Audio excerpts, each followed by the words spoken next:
Hello, everyone, and welcome to our very special Christmas episode of SC Stories. I hope you are all keeping well, and I hope you're all enjoying your build up to Christmas. With me today is Belfast author extraordinaire Owen Quinn. How are you, Owen? Are you excited for Christmas? Ho, ho, ho. I'm camped out under the Christmas tree as we speak. Cannot Nice. wait. Love Christmas.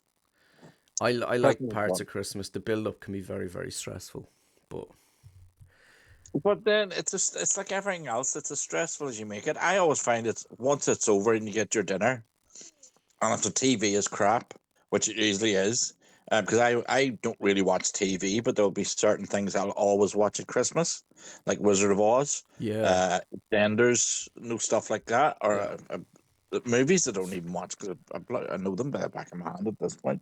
But I find the evenings you're like, oh, that's it for another year. yeah. It's like, not the what's that? Not an anticlimax, but you're sort of like, yeah, all that. But it's the same every year. People go mad Yeah. every year. And I was in the town the other day and just I was only going to collect my new weekly comics, the Supernatural. Have released a mini series.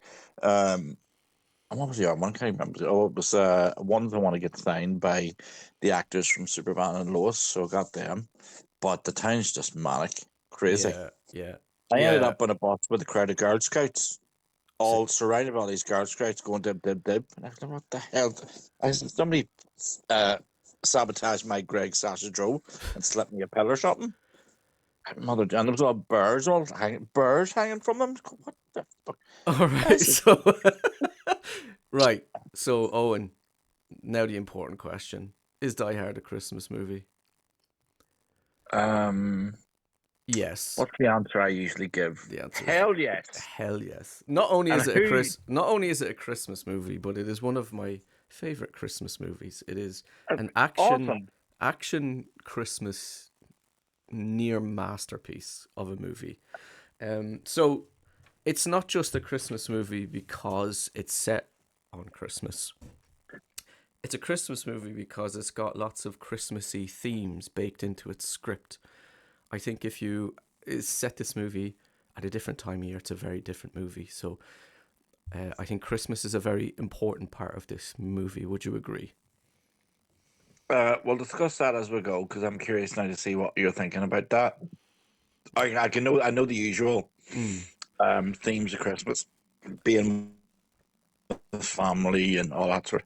Yeah, Excuse so me, you got all them sorts of things. I'm reuniting trying to with see your what else. family and making amends, and you got Christmas miracles and all that kind of lovely Christmassy movie stuff. So, There's a few more. But then, if you haven't seen your family all year, there's a very good reason. And then you meet them at Christmas, and then there's murder, and then you go, "I'll see you again next year." So that's a right, very so EastEnders theme. That one, see you in a year. so we will give a warning when we're getting into heavy spoilers. So we will, as per usual, do our non-spoiler section, and then I'll give a warning when we're going into some heavy spoilers. So one thing Die Hard is exceptionally good at is how it gets its information across to the audience, and it does it in very clever and efficient ways. And one thing I don't hear, just like The Thing, I don't hear people give this movie enough credit for how sharp the writing is. The way they set things up and pay them off, I think, is just masterfully done. And we'll go into some examples of that when we go, as we go. So even okay, so we'll talk about the opening scene. So obviously, there's no spoilers here just yet, but the opening scene where John McClane is, he's on an airplane and he's chatting to the passenger beside him, and even in this brief exchange, like I think it's like less than 3 minutes, maybe it's certainly I think less than 5 minutes, but in that opening scene alone, we get that John is a cop. We know how long he's been a cop for, and we learn all this through very natural dialogue. So the dialogue just flows very naturally, but still manages to get all this information across, which is just really, really superb. And We also get, so the passenger beside John notice that he's very tense flying. He's kind of squeezing the arms of his chair and stuff like that. So he gives him a little tip. He says, when you get to your destination, take off your shoes and socks and make fists with your toes and walk around on the carpet with your bare feet and all this kind of stuff. So what's really cool about that is it's not just, it's advice to help John relax, but it's also a setup for one of the action set pieces later on, because this movie will set things up well in advance, which is I kind of have been comparing some of these older movies to newer movies, and stuff like this is sorely lacking in modern movies.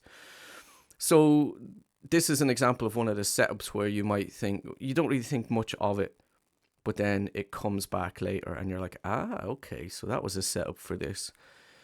So all of that in less than 5 minutes, and it's just wonderful. What do you think, Owen? I think lucky you getting me to walk around my bare feet and scrunching my toes on anybody's carpet I because I love don't it. have any. I love it. Uh, I've one I can do it on. I haven't gotten two, but I would be. I don't. Well, no, the dialogue and stuff. Yeah, it's information, and do you know what? It's that sort of thing. When you're sitting somewhere and you couldn't really be bothered talking to anybody, Mm. and you'd be in that situation. I was like that the other day in the glider. I like to sit in the glider. I don't even like the glider. I prefer getting chauffeured, but that's another story. But just don't talk to me. That's why I take my noise cancelling earphones everywhere I go. But but people keep insisting on talking to me, and it's only when I out of the corner of my eye I see their mouth moving, and I go, oh shit, I'm gonna have to take these off and indulge in conversation. I don't Mm-hmm. really want to because some people. I mean, anybody that knows me or you talk to me about me would say I'd talk a leg of a stool. Because well, I'll talk to anybody, but just sometimes I just want to leave me alone. I Yeah. don't really want to talk. Especially when you find out like his background is what him and the wife are separated and there's strife in the marriage and all that there. But yeah, you're right. You need that information. It's not dragged out. It's like it feels real. That's it, exactly. It's Is all the done in a way word that's of very advice? natural. It's not, they're not Yeah. forcing this dialogue out. No, you just switch the airplane for a wee glider or a Lewis. Is it a Lewis train or tram that you have in Dublin? I know you don't live in Dublin. What is a I don't Lewis? really go outside much, so I'm not sure. Mother Jesus, who said Harry Potter was over? Fuck me. Alive and well in cabin. Yeah, like yeah. I tend to go All out as right. little as possible, so I'm not. We'll just say yes to whatever you said. Right, okay. Mother God. What are you getting for Christmas? The front door opened. A trip to the front Also, at garden. the end of the scene, we see that John has this big teddy bear, so it's reasonable to conclude that he has a kid. Yeah. So we get lots of information from this opening scene. So Die Hard is a masterclass in setups and payoffs, and it really rewards you for paying attention. If you pay attention to the details, it's a very rewarding experience. And as I said, yeah, the setups and payoffs are masterfully done. All right, so we need to talk about John McClane, because at the time he was not your typical action hero. He's not this muscle bound Arnold Schwarzenegger killing machine. He's more of an everyman, and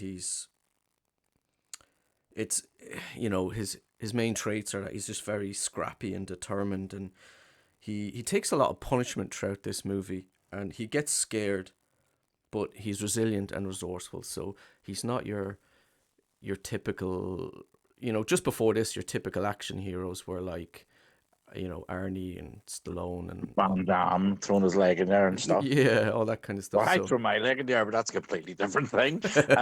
But yeah, it's you're right. It's complete. It's not Rambo. It's not um, Commando or the muscles from Brussels. But it's the trend that is happening now because the good guys are not all muscle bound ones anymore. It's more a normal person. yeah, but People are somebody pointed out to me. Yeah, so it's in a way that's ahead of its time, but in another way, a muscle Arnie wouldn't have fit. Even Van Damme wouldn't have fit. I know he's like a wee tiny person with yeah muscles, but he's not that muscly. yeah they He's wouldn't have like suited limber. they wouldn't have suited what they're going for here. Yeah, it had to be somebody the everyday man, Yeah, and the that's what underdog, they could someone put. who's really up against it. Yeah, Yeah, for sure. and I can't remember did the last Boy Scout come out before or after this? I think it's probably afterwards. I think it was But the two after. characters of it Wasn't that in was the? it I believe that was the 90s, but I'm not that the 100% 90s? sure. Because the characters are very similar. Both burnt out cops with marriage troubles and stuff. Mm. But nobody can do it like Bruce.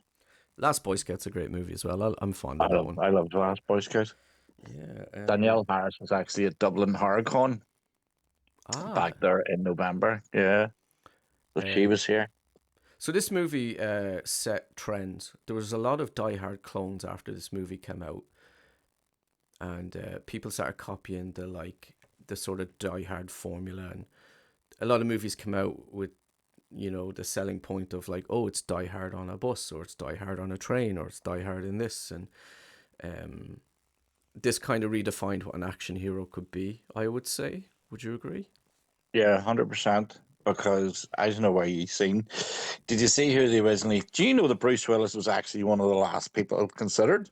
Well, here's the If he thing. was, At the time, no one believed that Bruce Willis could be an action star yeah, because because he I was think coming off yeah, Moonlight, wasn't it?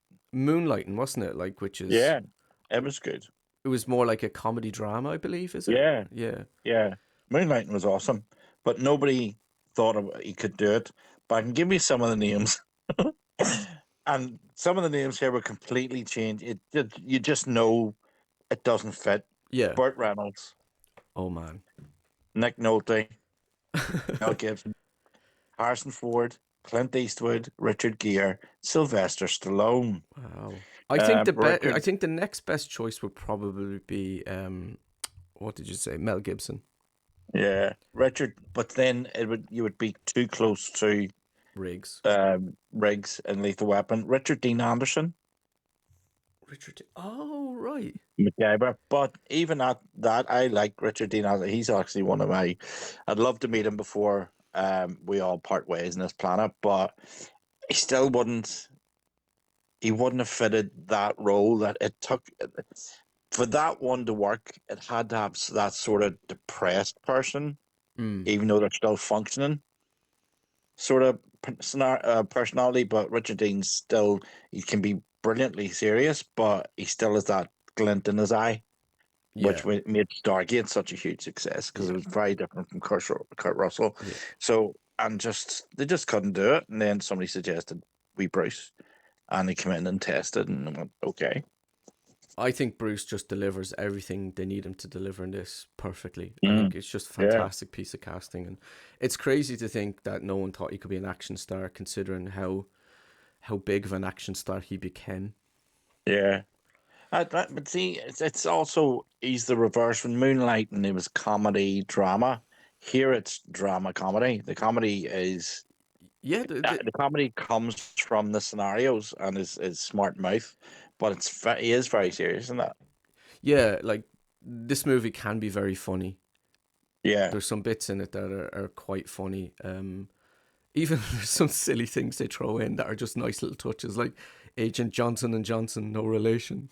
yeah, And little touches with the bad guys. Like there's one of the bad guys who famously takes a candy bar as he's waiting for the SWAT team to enter the building. Um, Little touches like that. And speaking of the bad guys, it's good to see a movie where the bad guys are actually making smart decisions, because the bad guys in this are actually quite intelligent. yeah. Although some of them look, I think I was going to say stereotype, but it's not the word I'm looking for. Archetypes, You maybe. look at them, you go terrorist, especially the ones with the long blonde hair. You're going, oh, there's a terrorist if I've ever seen one. It is Um, worth noting that the bad guys do have fabulous hair. yeah, which I do not. No, I don't know I if I used agree. to. If I seen some of them, that I would automatically think terrorist. I don't know. I don't I know know, about that. when they're all standing together, you go, oh, them are up to no good. You just Yeah, know when they're they're up to standing no around good. with guns, maybe. No, even to walk through the door, you're sort of like, Yeah. I know. Yeah, so when they do, there's a scene where they walk through the door and one of the, they shoot the security guard in the head. But Mm. it's a great introduction because it shows how confident and almost nonchalant they are about this situation. They're a they're a well-oiled machine, Yes, literally. yes, you get that So you know impression. there's going to be there's no fucking about here. It's going to be straight in. Yeah, Do you know, in some movies you have the villain goes, "I'm going to kill you now, but I have to do this first." it's Whereas cold in and this one, it's like, efficient, and bang, even just before yeah, he shoots him, like the hacker guy is just kind of like joking about. He's all jovial and all this kind of thing. So you get a really that just little introduction kind of you can draw a lot from it in terms of like mm, what the bad guys are like.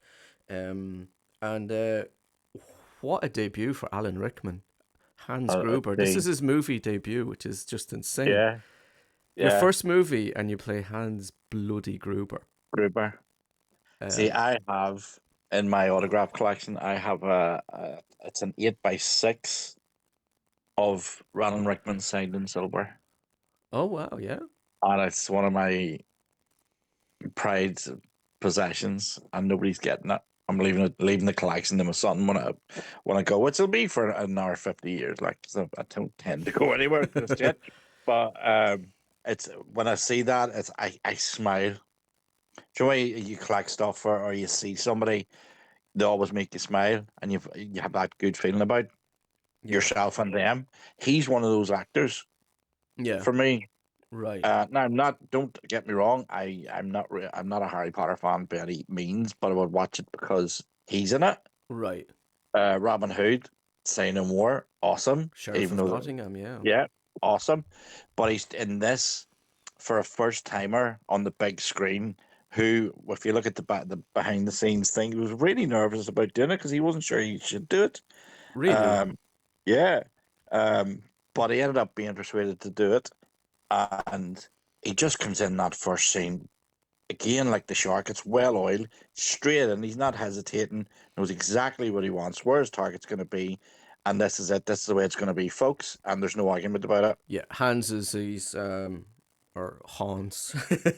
he's Um, he's ruthless and he's yeah, confident, and Alan Rickman plays it perfectly. I think yeah. he's a sophisticated villain, and he's also quite intimidating. He's got that cold, calculated stare. Let's look at his eyes Yeah. and the shape of his face. The eyes do it for me because that sort of face with a wee beard and a sort of Yeah. And this movie, of course, as everyone knows, has some fantastic action set pieces. Some of the action is just, expertly directed. And John McTiernan was his previous movie to this was Predator, right? That's mm, true, right? yeah. It was Predator. Then that's incredible. Like, that's absolutely incredible. And yes, they are two different, excuse me, movies. But you look at the high stakes scenarios and the action sequences; they are up there on the same par.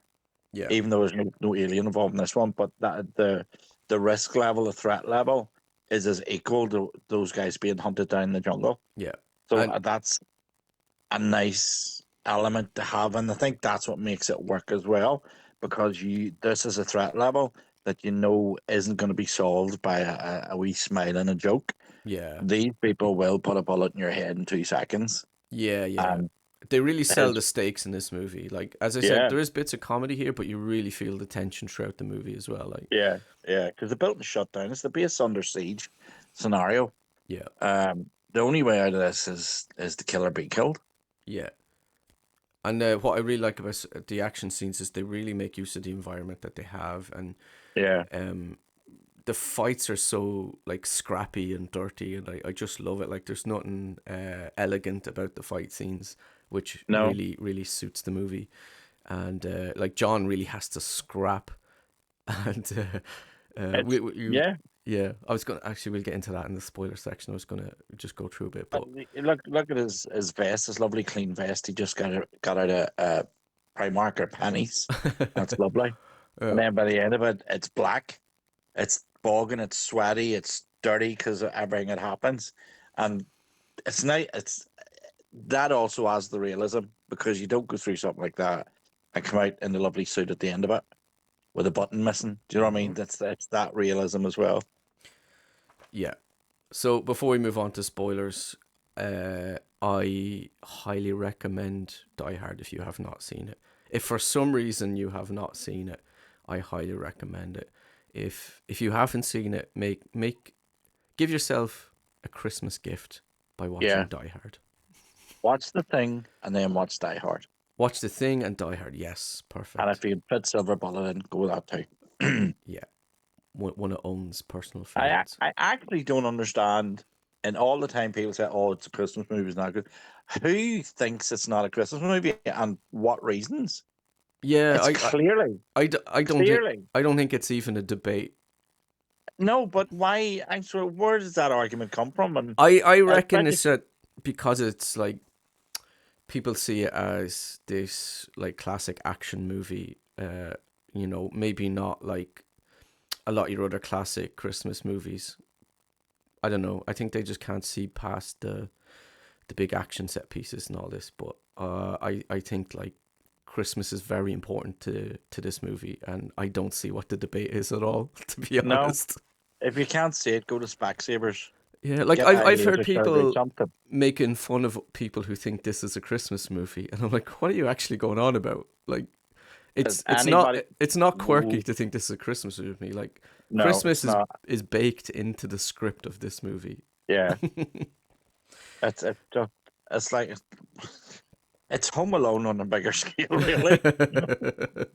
It's a Christmas movie. I know that one of the Lethal Weapons technically is a Christmas movie, but until somebody pointed it out to me, I went, "Oh shit, there's a Christmas tree in Murtaugh's living room." I didn't really notice it was Christmas Yeah, until somebody but pointed out this as one. I said, You don't have to be. It's there. just because you're set on Christmas does not automatically make it a Christmas movie. There has to be more No. to it than that. But in any case, we are going to move on to some spoilers. Right. So if you don't want that and spoiled, if you have not seen it, go watch it. It's just maybe my favorite Christmas movie. So there you But go. once you've watched it, please come back and listen to the rest of the podcast. And when you're watching it, pay very close attention to the details because it will reward you for paying attention and remembering. Even the last time I watched it yesterday again with Nicola, and I just noticed more details I never noticed before. And there's even some stuff pointed out to me that I never noticed, which we'll go through. And I'm like, man, I never noticed that detail. That's fucking incredible that they went to that effort. So we will go through it. Right, spoilers. So John McClane arrives at Nakatomi Plaza because there's a big Christmas party at Nakatomi Plaza where his wife works. Her career is going very, very well, which has caused friction in the marriage. So as John's there, he does the whole thing with his feet, like your man suggested. But not long after John arrives, Nakatomi Plaza is taken over by a bunch of bad eggs, led by the intimidating Hans Gruber. So let's talk about John and Holly because the relationship between John and Holly is the emotional core of the movie. Yeah. So, one thing I actually want to go through. So, as soon as John arrives at the building and he goes up to the desk, and there's this little touchscreen thing where you can search people's names and all that kind of stuff. So, he's looking for Holly McClane because they are married, and he can't find her name. So he decides to look for Holly Gennaro, and then he sees that that's the name she's going by now, and he's not too happy about that. But this movie is incredible at achieving multiple things at once in any given scene. So we learn just from that little bit more about John and Holly's relationship. But also there's a detail here that if you take it in and pay attention, it's paid off toward the end of the movie, which is just fucking great. And this is something I didn't notice for a long, long time, but he says that she's on the 30th floor, and he finds out that she's on the 30th floor, and the man behind the desk says that the only people left here are on the 30th floor. I think it's the 30th floor. I didn't write the number down, but it doesn't really matter. That's a very important detail. Like, you might think that's just nothing, but that's actually paid off later in the scene where John and Hans are face to face. Do you know what? Do you know what bit I'm talking about? Yeah. Yeah. Um, we'll get into more detail as we get to that scene, but this movie will throw details at you that you don't see as important. You don't even register it as a potential setup, and then it's paid off, maybe an hour later in the movie, because this is quite early. The scene with Hans, I think, is well over an hour after this. Um, so yeah, it's just really, really good that way. So there's a scene where Holly and John get into a big argument, and we see like there has been friction there, and you know, John at the end of the argument kind of like he bangs his head off a thing as to say, "I'm acting stupid," and he regrets how he's acting, and he regrets some of the things he's saying. But the terrorists take over the building, and then it becomes this thing of like John is worried that he won't get a chance to make amends, that he won't make it out of this before he can make amends with Holly. So that's the kind of like emotional core of the movie. And plus, Yeah, go for it. he still has their photograph on the desk. Who does? Sorry, Bonnie, isn't it Bonnie? Holly. Holly? Oh, Bonnie, the actress. Holly still has their photograph on the desk, Yeah, the husband and wife photograph. So it's sort of like she might have changed her name to the maiden name, but she still has that. So there's still something there between it, and that's to let the audience know it's not completely dead, the marriage, yet. yeah. There's There's some still hints that. there's hope. There's hope. It's Christmas. Yeah, There has to be hope. exactly. We get some hints that there's hope for these two. Yep. Ho, Interesting. ho, ho. Interestingly, that picture you're talking about, so there's a picture of herself and John and the kids, but she ends up putting the picture face down because Yeah. she's not sure that John's even coming to the party, and she's a wee bit miffed, and she turns the picture face down. So what's great about that is that's a character moment for Holly, but it's also a plot point, and it's something that will become relevant later because Yeah. that stops Hans from immediately knowing who she is. Yeah, exactly. Plus, she changed her surname. Mm. Keeps her safe for the minute until it becomes necessary for her not to be safe. Yeah. Yeah. So so there's lots of great little details. Like, there's few things in this movie that aren't very intentional and very purposeful for setting something up later on. Um. So yeah, the shit hits the fan, and John's worried that he he's not going to be able to make amends with her. But we should really talk about the real romance of this movie. The cinema's greatest bromance. Oh, and you know what I'm talking about. Oh, the the Al policeman. Powell, yeah. Yeah, Al. I'm surprised they never brought him back. I don't know why they always find a way to do it. Was he not Um, briefly in the second one? Did John not yeah, but fax I him? mean, I thought, yeah, but as more cameo than anything else, it was sort of like, Yeah, yeah. and I thought, well, probably maybe it doesn't work. Probably it only works for this movie, and probably wouldn't work for the rest because then it becomes how more incredulous. Like, how do they keep ending up in the sort of same being part up in terrorist situations? Yeah. Not that the second one's a bad movie either, but yeah, Big Al If I had with to his rate donut. them, I would rate this is the best, then I would go 3 and then 2. Yes, Yeah. and Yeah. then four. Yeah, 4 is grand. I think I haven't seen it in a long time. I think I mostly was okay with it. Uh, Yeah, I think I've seen the worse. newest one, I don't think I watched because I just did not like how it looked. I didn't think it was going to be very good. I didn't really want to watch it. What one was that? Die Harder? Oh, I don't know. Maybe is it? Is that not the one I'm talking about? Number four No, no. Is with the 4 not with the like sun in it? the computer hacker Die Hard 4.0 or something like that? Oh, I don't know. I'm afraid I'm gonna have to Yeah, like speak beyond speak with 3, my one part memory is and very Google hazy. with the other. Yeah, beyond 3, my memory's very hazy. But I like 1, 2, and 3. Like 2 and 3 But that have they have their yeah, flaws, but I think they're worthwhile. Well, there's quite a few movies that sort of have that instance where the two, yeah, it really is his and Al's movie in a way. Even though Hans and all the rest are in it, that sort of link between them, like the fog has it, with Stevie Wee and the DJ trapped in the lighthouse for most of the movie. Well, it's not trapped for most of it, but she spends most of her time there and then becomes trapped. So she's communicating also with other people over the radio. Do this, do that. The fog is coming. Go up the street, go that street. So I always liked that.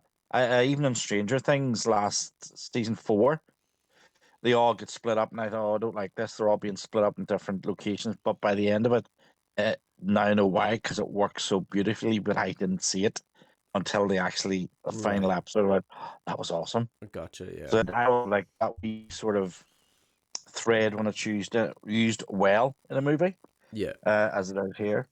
Al's introduction is quite funny as well.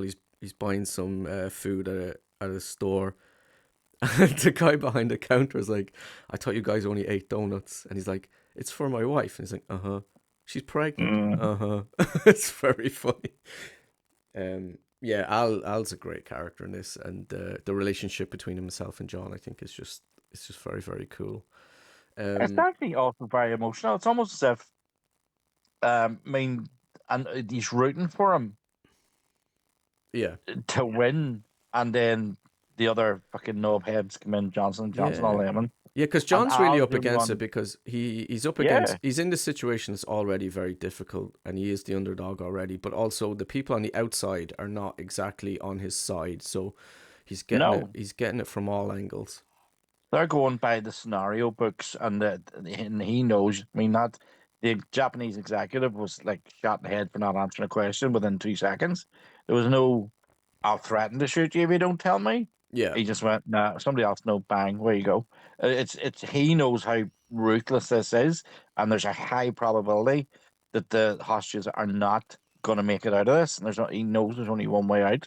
And Al is the same. He knows, but just they're caught up against this sort of tidal wave of freaking red tape, and no, the FBI do it this way because yeah, we're this. And, no, you're not, your wankers. You don't know actually what you're doing. yeah, What you're doing is setting up a bigger problem that the terrorists are using you like puppets yeah. It actually turned out to be to achieve. beneficial to the terrorists. Yeah, Yeah. seriously, I hate see cocky people, but I don't like cocky people either. No know-it-alls. I know nothing. So you're not a fan of yourself? No, not really. I can't even look in the mirror anymore. I can't even shave. I'm like Gandalf with a beard because I Yeah. can't shave. Before recording, you were literally boasting to me about how you were right about something and you were being really smug. So Yeah, but I was right. But I am right at the same time. that's I'm a true. bit of a hypocrite, split personality. All right, Ah, grand. listen, we all are, aren't we? Yes, all are. Worse could be hands. Could be Could hands could gripper. be Hans. Hans. We'll see Christmas. You know what I mean? Mm. Um. Mm-hmm. So Agent Johnson and Johnson are interesting because they're very like these macho gung ho kind of guys. They're willing to lose quite a high percentage of the hostages in order to resolve this situation, and they end up actually do like being more of a benefit to the bad guys than anything else. So they're an interesting addition to the movie. All right, so the movie becomes this back and forth between John and Hans and his men, and Mm. John is like the fly in the ointment. But there's a scene where we finally get Hans and John face to face, and they have to try and do this in a particular way because we can't have them meet and then try and fight to the death, or there has to be a clever way of going about it, and the way to do it is very very cool because they clearly had it in mind. All right, we need our good guy and our bad guy talking to each other. So Hans goes up to check the roof, so he goes up alone, and then he ends up bumping into John McClane. And then like your first time watching this movie, you might be like, "Oh God, he's fucked." John has him, but then Hans thinks fast because John doesn't actually know what Hans looks like. So Hans starts he starts going, "Oh no, God, you're one of them." That He puts on an accent and he pretends that he's one of the hostages who come up to the roof to maybe signal for help. What's also interesting is the first thing Hans sees is John's bare feet, and the film makes a note of letting you know that because it will be important later. So Hans sees Mm. John's feet, and then he looks up, and then he has to think faster. He's a dead man potentially. So he puts on the American accent, and he pretends to be a hostage. And John's not obviously completely sold. We know that from the information John gives him, that he's not completely trusting that this guy is who he says he is. But just like I said earlier with the scene where John enters the building and he's at the desk, that's paid off here, and it's something I never noticed for a long time. Um, so Hans pretends to be a guy called Bill Clay because both himself and John have made a note of the floor directory, so they see that the name Bill Clay is on that. So Hans has been a clever boy, but if you go back to the scene toward the start of the movie, where the guy behind the desk said that the only people in the building are on the 30th floor. So why that's important here is that Bill Clay's name is related to a different floor and not the 30th floor, and this kind of gives it away to John. And John hands Hans a gun, pretending like he trusts him. And sure enough, Hans, being a scumbag that he is, tries to shoot John, but the gun is not loaded. And luckily for Hans, his men arrive at that moment in time, because otherwise it would have ended really bad for him. But the exchange between Hans and John here is just absolutely masterfully done. The information they give each other, the details, all this kind of stuff. What do you think of that scene? I think it's fantastic. I think with in this at work, it's really well done. But this is then this movie's just pure class in every freaking level. Yeah, You get a lot of movies where the villain meets the hero in sort of similar situation, and it just falls flat. yeah, Whereas here, it's been set up, and you know at some point they're going to meet for the big climax at the end. Um, but it's really when we use the term cat and mouse as a game of cat and mouse, it really is a game of cat and mouse here. Only there's a lot of cats, and they're not cats; they're tigers. yeah, These are cheetahs and panthers, and yeah, there's the leopards. They're not the usual terrorists they're stupid. yeah, These are guys that are literally killing machines, yeah, and and just even though there's no backstory really, there's quite a high possibility that they will go in and shoot an entire village of people yeah, just to achieve their target. There's no emotion for yeah, them except for each other because yeah, Hans gets a bit upset when one kicks the bucket.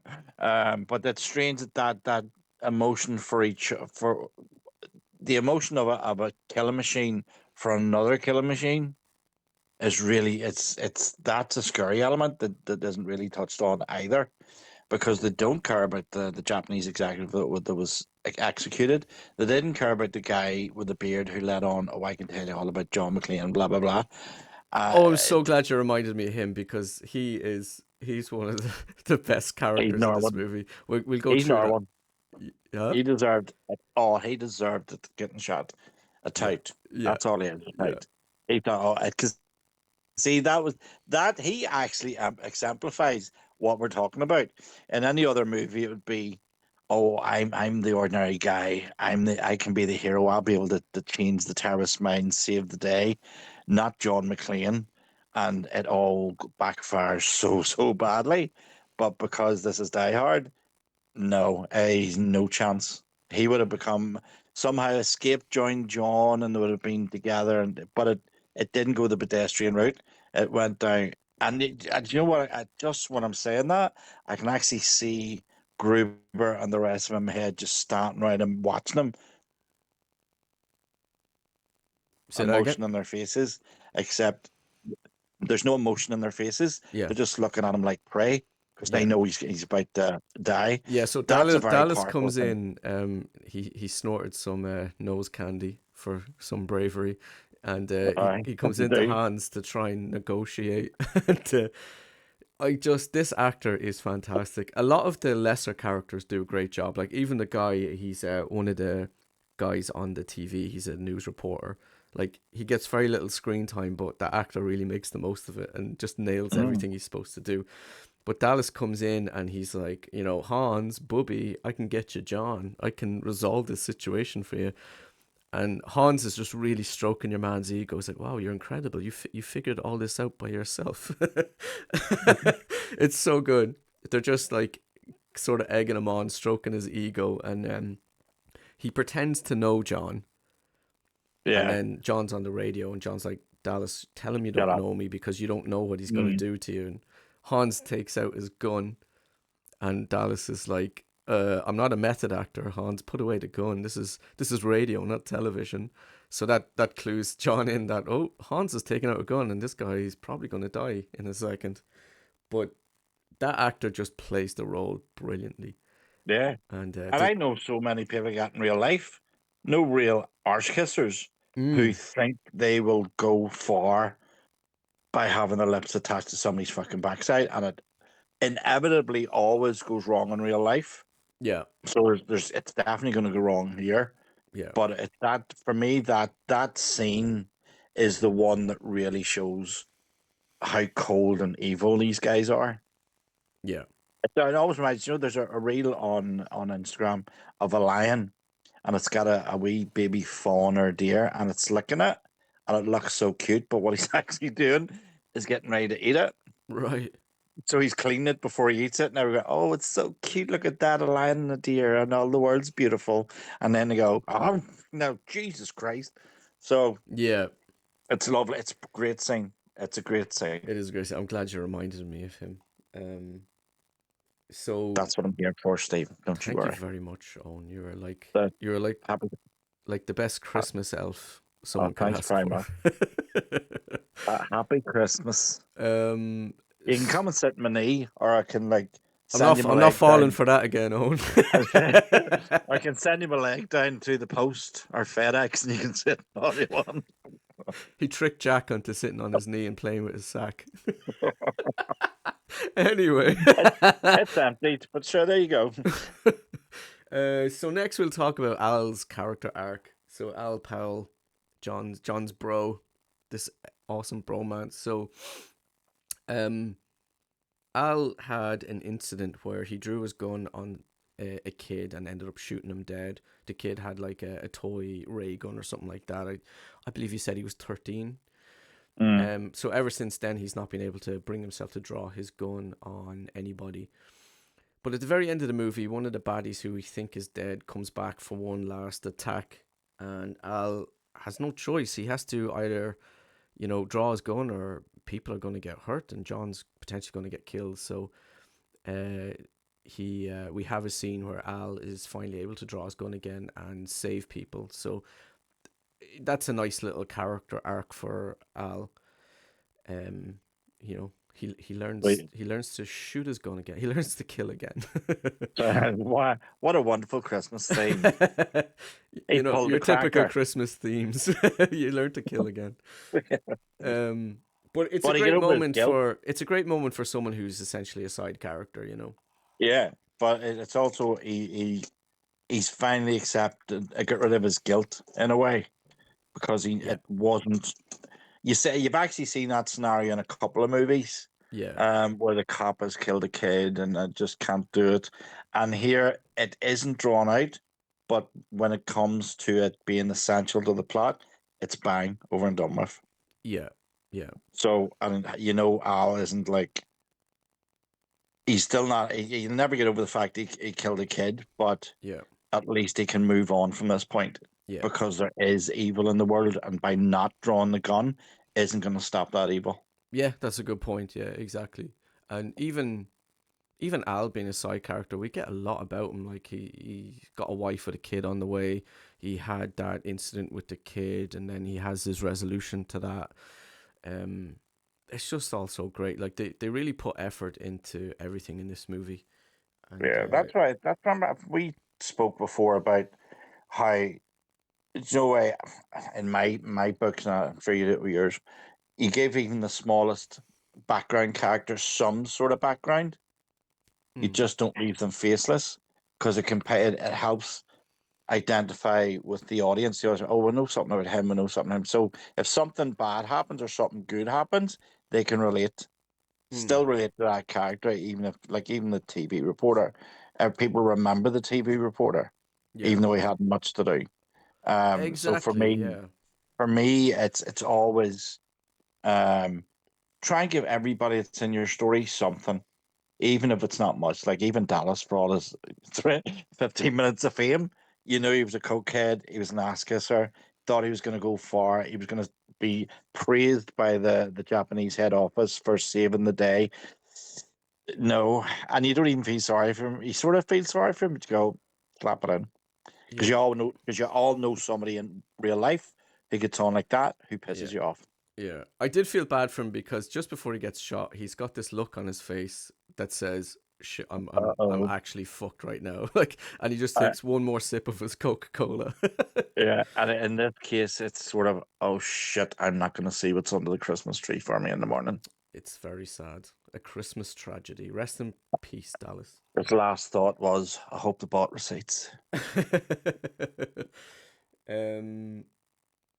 So we'll talk about the resolution to this now. So we have a scene where there is John and Holly and Hans and one of Hans's men.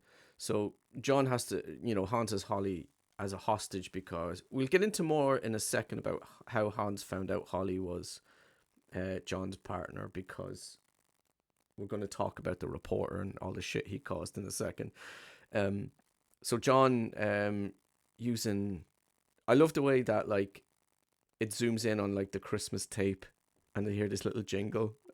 So John sticks his gun to his back so that Hans thinks he's unarmed. So he comes in. Well, he has a machine gun, but then he's obviously going to put that down when Hans tells him to. And I love the way they all start laughing maniacally. I thought that was fun. um, so John has this gun stuck to his back, and then as he's talking to Hans, he tells yeah, it's when they're like laughing maniacally, I think it is. He pulls his gun, tells Holly to duck.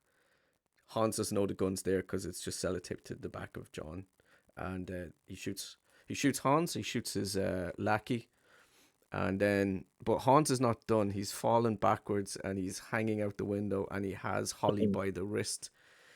What I really like here as well is that so Holly got this watch as a gift for performing really well in her job, and that was brought up earlier. They're all like, "Oh, show John your watch," and Holly's like, "No, no, I don't want to show him the watch." And like, "Go on, it's what is it, a Rolex?" I think Dallas says it is. I don't know, Right, you know what? Just give me the money. Keep your watch. but it's very fitting that to defeat Hans and make him fall, they take off the watch because he has a hold of her wrist, and they take off the watch and the Yeah, it's wrist, thematic. and then Hans has that very famous fall to his death. But the whole watch and how it was incorporated there was very very cool.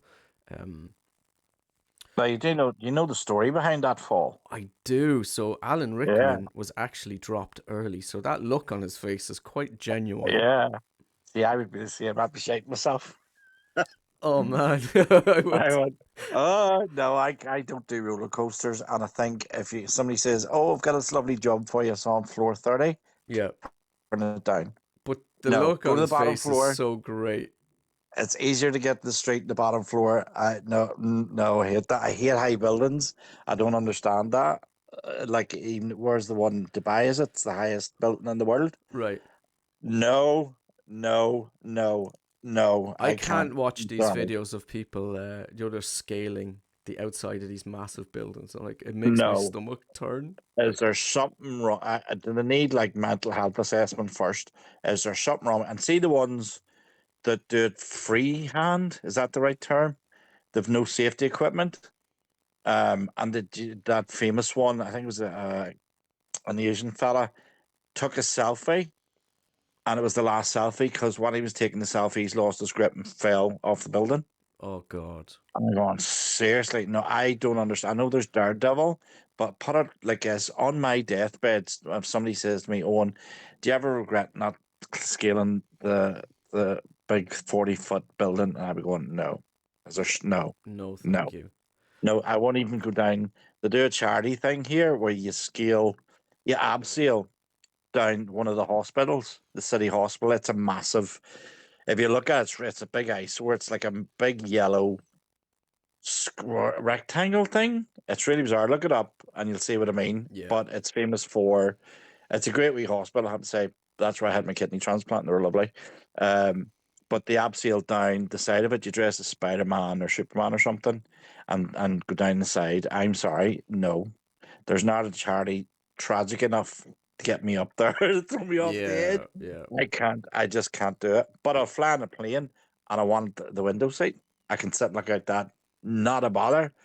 But CSR stuff, no, I just Yeah, couldn't I'm do a it. bit like that as well. I can sit on the window side Yeah, of a plane and look out and I'd be all right, but I am not good with heights at all. no, no, no. So in So when this I see every time I see that look in his face, I just laugh because I just know that would be yeah, me. yeah.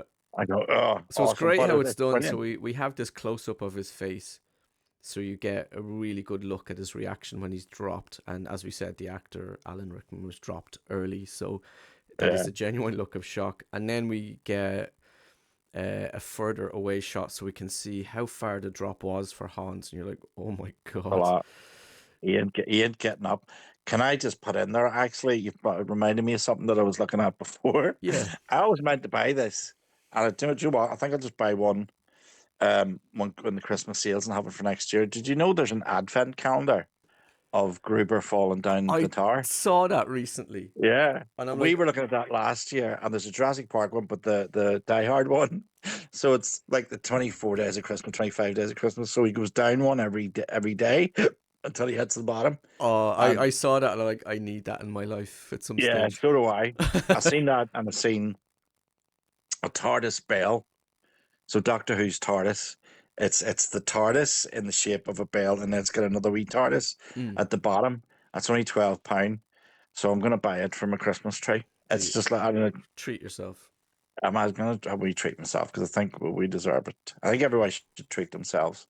Yeah. Never mind Christmas, folks. Just treat yourself where you can. It's like If that Agent means Dale Cooper said in Twin Peaks every day, treat yourself to something. It could be just something small like a cup of yeah, coffee or whatever a it Greg is. sausage roll A Greg's sausage roll. I think he or a famously Greg's said that chicken bake. in what's that? Have you tried the Greg's chicken bake? No. Oh, to die for. To die for. About what they're about. I think it's 250. But then I ordered them online last week, the delivery to the house because it's so terrible weather, and the wife wasn't here, so I had to order it in. And it was £3.20 on the app. I near a stroke, but I bought them anyway. Because they're so nice, so nice. Greg's is a treat. Don't be eating it every day, folks. But with the chicken bacon, it's one of their chicken sandwiches is absolutely beautiful. Yeah. I can't remember what it is. I think it's Mexican. The Mexican chicken sandwich is just to die for. Beautiful. To die hard for. If Hans had went to Greg's, he'd probably still there and never ended up at the top of that building and fallen off. Think of it that Do you way. reckon he should have tried to steal from a Greg's instead? Yeah. Are you sitting in or taking away? Have you got the app? Yeah, well, I think I'll sit in. You sit there, Hans. Be all right. Have a wee chicken bake and a jam donut. The one with the pink icing, not the other one. Ho ho ho, now I I've have a just put out a chicken stone bake. from that entire sentence, just to let you know. What's that? I've just put a stone weight on, just thinking about Just that. thinking about it. Oh, Right, so now we're going to talk about the reporter who caused all this fucking havoc for John and Holly, because it's the reporter who found out where John's family lives, yeah. and he goes and he forces his way in. He threatens the person who's minding the kids, and he ends up doing an interview with the kids and all that. He's an absolute scumbag of a reporter, and the payoff for what happens to him is just so cathartic. So because of that, Hans. I'm trying to say it like Hands. it's not Just Hans, it's hand. Hans. Hands. It depends where you come from. That's true. So Hans Hands. finds out. We sound like the Young Offenders there. Did you ever watch that TV show, The Young Offenders? No, never seen it. Oh, seriously? Yeah. Okay, folks. Should I Next put week that on my podcast list? is going to be, it's going to be The Young Offenders. Set in Cork. Awesome. Mm. So funny. So yeah, this reporter gives Hans this information about John, and then that's when Hans takes Holly prisoner, hostage. Then at the end of the movie, when everything's resolved, we have our payoff. So we have Al's payoff where he shoots the bad guy. I'm gonna get back to that bad guy in a second because there's a few maybe issues I have with how how his how everything with him sort of plays out. But at the very end, because of what this reporter did, Holly ends up punches him in the face, and it's very, very satisfying to watch. And he's just holding his mouth after she punched him, and he's like, turns to the cameraman, "Did you get that?" So let's talk some flaws, because every movie has some flaws. Die Hard has a few little things. It has some flaws. It has some things that are maybe a question mark, but on balance, everything is pulled off fantastically. So this bad guy, last we seen him, was hanging from his neck by a chain. John, That's the big blonde one, isn't it? yeah. Yeah, the Timotei advert. I believe that guy is like a ballerina in real life. I'm not sure if that's right, true. yeah, dancer. Yeah. Imagine not coming across you at the dance floor, you'd run. I would fucking leg it. Look at this. The fight So would I, scene, literally. the fight scene between him and John is great because it's so gritty and vicious. Yeah, it's brutal. The terrorist is a bit more elegant, shall we say, with his moves, but John is a fucking scrapper. And I love the bit where he's like, I think he has his arm around his head and he's punching him with the other hand. And John's like, "I'm gonna fucking cook you, I'm gonna fucking kill you, and I'm gonna fucking eat you," or something along those lines. It's just so vicious and cool. And he said, "I'm gonna make you squeal like your brother did when I killed him." Like, it's very, very vicious. Yeah, but I mean that and again, if you look at another movie with a similar scene, it isn't as impactful. It isn't as gritty. It's a bit sort of choreographed. Yeah, Especially Van Damme comes to mind. There's a lot of his. I know he was throwing his legs near and all, but like Michael Flatley in the Riverdance. yeah, But there's just something, and you go, that's Bruce. yeah, That's why he is perfect for this role, because he does have that grittiness. He does have that. I'm from the street. Persona, no persona. persona. Persona that goes on with Dave Bautista and Guillermo del Toro. Guillermo del Toro. I him too, as we brought. Yeah, that's consistent with the entire film. There's not that brutality is there all the way through, right Yeah, to the very end. yeah. So one thing you could have a question mark on is, so John wraps a chain around his neck and hangs him up, and it looks like he's dead. And then a little while later, the hostages are coming back down from the roof, and they pass by him, and he's still hanging there. So, there's a big question mark on, like, how did all that play out? Like, could he have been left hanging there for that amount of time and then get himself out of it and come back for one more attack? It's Questionable. questionable, yeah, for sure. What is the key? One of the key rules from Scream. The villain always comes back for one more. Exactly. Yeah. And then he gets shot. No, gotcha. Yeah. So there's a few things like that in the movie where there's a few question marks, some maybe questionable physics here and there, but it's, I would say it doesn't really detract though. No, like, on balance, yeah, like, the flaws might add up to maybe 2% of the movie. The rest is just so meticulously done and so well thought out and put together. And like, when you also think about it, if this had been the 90s, they would have had the internet, so they could have just looked up the personnel and all their Facebook profiles and all, so you don't have that. Yeah, it's like we were talking about Terminator, where it'd be very different if it was set in the modern day, where it'd be over in 2 minutes ago. That was a short fucking film, wasn't it? You just look up your cringe Facebook profile.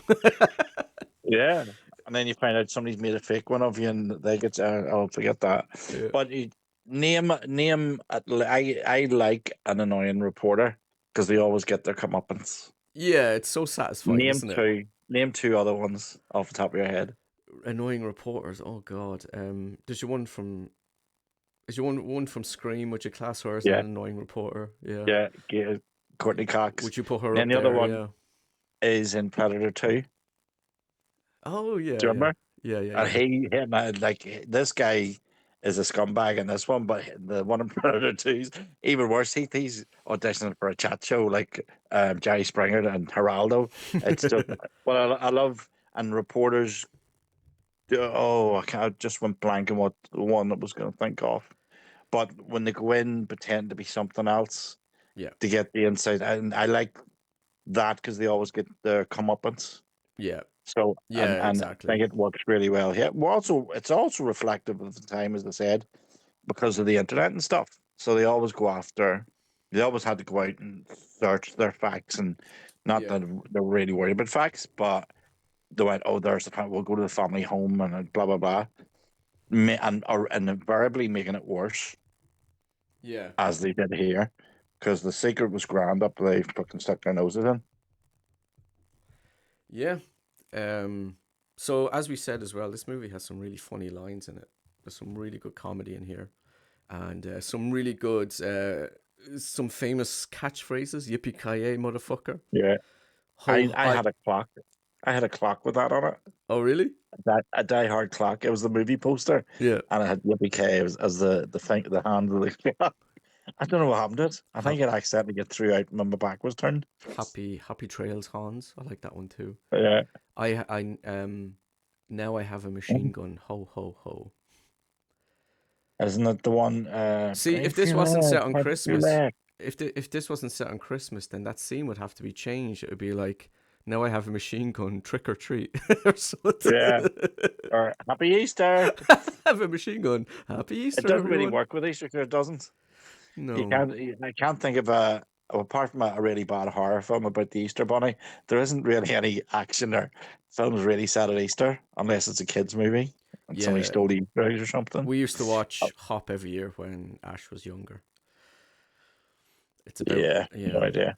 It's, I mean, it's a bit of fun. We usually kind of laugh at it more Yeah. than we, if you know what I mean. Then the kids loved it. Yeah, That's the thing. yeah, exactly. We can sit take a piss because that's what's really hard for me at the minute. Keeping my head space into a child's space without being too condescending or Yeah, too simple. yeah. But yeah, I was just looking there. There is actually 5 Die Hard movies, which I'd forgot about. There's Mm, actually a comic, which I never knew about, and there are loads of yeah. video games. There's about 6 of them. We had one on the PlayStation. I think it was the Die Hard trilogy where it had all Yeah, through like games from the three movies. 1996, Yeah. Like this Die Hard one was Trilogy like a 2. shooter, one was like you're in the taxi kind of driving all over the place. From the third one. Yeah, one line that always makes me laugh in this movie is when you see the one of the terrorist guys just absolutely losing his shit, and all he's like, "John's alive," and someone's like, "Well, how do you know?" And he goes, "Because only John could make someone that angry, could irritate someone that much." That always made me laugh. And she would know. Yeah, yeah. um, and yeah, so Die Hard, it's just fucking great. I think this is a great movie, and it is one of Did we forget about the wee chauffeur in the basement? Argyle. Yeah, even Argyle has his Argyle, little fellow payoff. Argyle, we have to mention Argyle because he was having the time of his life, Yeah, yeah. luxuriating in the back of the limo, I love when listening to the music, and then he drives the limo into the vehicle and then punches. You know, the hacker guy. He gives him a punch, but the sound the hacker guy makes is so funny. He's like, ah! It's just so that's funny. awesome. So Of course, Argyle you've lit. comes in. Argyle's a bit of a bro. Like he offers to stay there and wait for John to see how the relationship's gonna pan out, and he's just such a dude. But I initially thought he would have a bigger role, but when you look at it, that there isn't that he's that's as much as he can do in that movie because then it takes away from Al. Yeah, yeah, So it's he's a nice little comedy yeah, that that quickly goes, but he's still part of the movie because he's still he it's ends up. somebody John can bounce off Yeah, and they reveal more plot. A character Yeah. background, really. So he's the limo driver. So when John's going from the airport to Nakatomi Plaza, Argyle is driving, and Argyle gets some more information out of John because it's really good how they do it, because Argyle used to be a cab driver, so he's just naturally, he says that people expect a bit of chit chat, so he's trying to get some conversation out of John. It's also interesting that John's sitting at the front of the limo. That typically doesn't happen, or am I right? Yeah. No, it's always the back there. Yeah, and I think because John's kind of warming up to this guy, he ends up revealing some information. That scene's also really good and how they approach the dialogue. But yeah, and Argyle gets he gets his moment.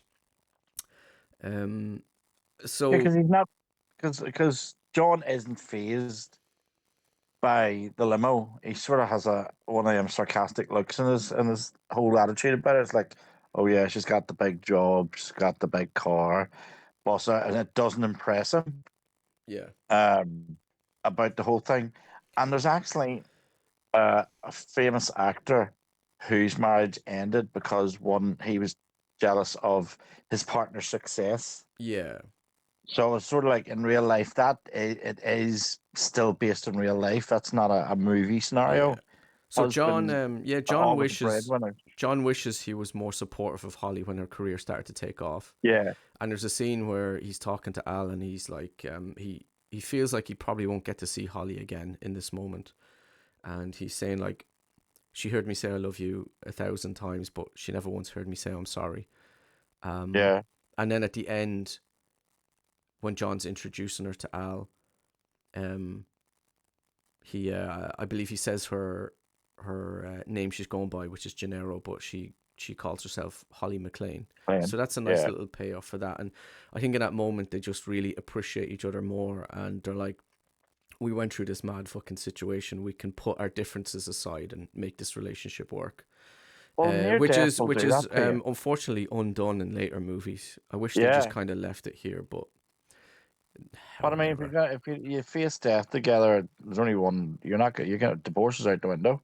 Go yeah. fuck that. Well, I Because believe like, let's the face it, he saved them screenwriter. all. Sorry, say that again. He saved them all, so she knows he's Yeah. got the use. So I think she she never got got an into idea of like uh, what his job might entail. I think I got the sense that she never fully appreciated just maybe how difficult his job is. yeah. And she's seen like he was able to like navigate his way through this situation and come out on top. And I think she had just more of an appreciation for him, and he knows he should have been more supportive of her when her career started to take off. And Um, that's the thing with marriages. Communication isn't always there, yeah, even in the best of marriages. yeah, So, and then it's also sort of like hurts his pride as the breadwinner because like he should be looking after his wife and she now got this great job, big paycheck, all these benefits, and it's sort of like, oh shit, I'm just still a cop, so I don't feel maybe she doesn't want me anymore because that's yeah. she There's a wants line this. where he says, "You're the best thing to happen to a bum like me." Yeah, So that gives his perspective. my wife says that to me. Well, in Oh which no, way sorry. she No, sorry. She she. says no. I'm the best thing that happened to a bum like you. Sorry, got that mixed up there. Just be careful which way Thanks, around you're darling. saying that. Because my wife does a lot more than I do. But I mean, we I'll work have to edit together that bit on out, Owen, everything. just in case. Oh no, she'll go. I take him. Um, I mean, she earns more than I do, and sort of, it's not. No, it's not actually for us. Like we get on with our home and everything, and we'll have our lives. So, but I know there's a lot of people it is an issue for. But I Yeah, just have a different. I know it's maybe it's just me, but I have a different perspective on what's important in life, and not just yeah, because somebody exactly. earns more. I came from a traditional house where my dad was the breadwinner, mum raised the kids. Hmm. So it's just my dad's wage, but that it doesn't really translate Yeah, for us. It's sort of like we do everything together anyway. it So is what it is, sort of thing. it Yeah, is what it is. But I yeah. don't understand people that be like that. But I'd love to say the name of the person, the celebrity that I'm talking about, but I can't in case come Hmm. look at me. But I yeah, just thought so it was really strange. It was actually something I only found out recently. I always wondered why they'd split up because they were like super happy couple. And then the truth came out there actually recently. I thought, well, do you know what? That actually makes perfect sense. There you go. So, moral of the story is focus on the important things in a relationship. Don't worry about any of this nonsense. Support your Yeah, partner, compromise, talk to each other. yeah. Die And Hard. It's fucking if she's awesome. Go making more watch it. money, that's more money for you to spend. I mean, I guess. Uh, Oh, sorry, more money for her to spend. so it's really John McClane's indomitable spirit comes in to save the day. Well done. Yeah, Good man, because John. usually, so, you know, and this is part fact and probably part urban legend, but most wives of police officers in America, especially, sort of go, they're always expecting that knock at the door. Yeah, yeah. It's a tough position to Because be in for sure. yeah, because it's a tough job, Even no if you matter look at what. Al Powell, he's got a wife who's expecting their first child. As he said Yeah, to John, she's working on her first one. But like he very nearly got killed. And imagine she got yeah, that call. Like that's just awful. yeah, and like that, but I mean, the whole building went up in front of him, and then that was just nuts. Yeah. But yeah, it is a job, and you don't really think about it because I'm not in that profession. I don't really know anybody in that profession. But just watching, like true crime stuff, that seems to be a fear. So in a way, Holly has seen up close and personal how savage this job can be and how brutal. Yeah, Because exactly. that, and he went up against a caliber that's rarely seen on the streets in a normal job. Yeah. Um, and it nearly killed them all. And she's seen two of her colleagues being murdered.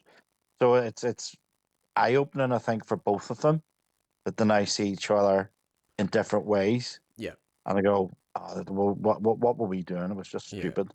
Yeah. Let's So happy focus Christmas. on what we have.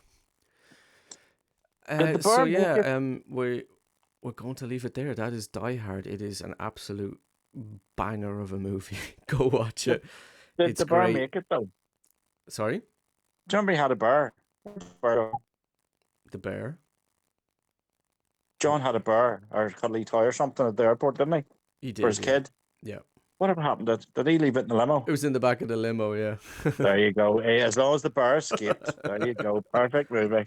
Winnie the Pooh's dancing with joy right now. Yeah. So when you're watching this movie, pay close attention to the details. Try and retain as much information as you can, because when they pay it off, it is very, very satisfying.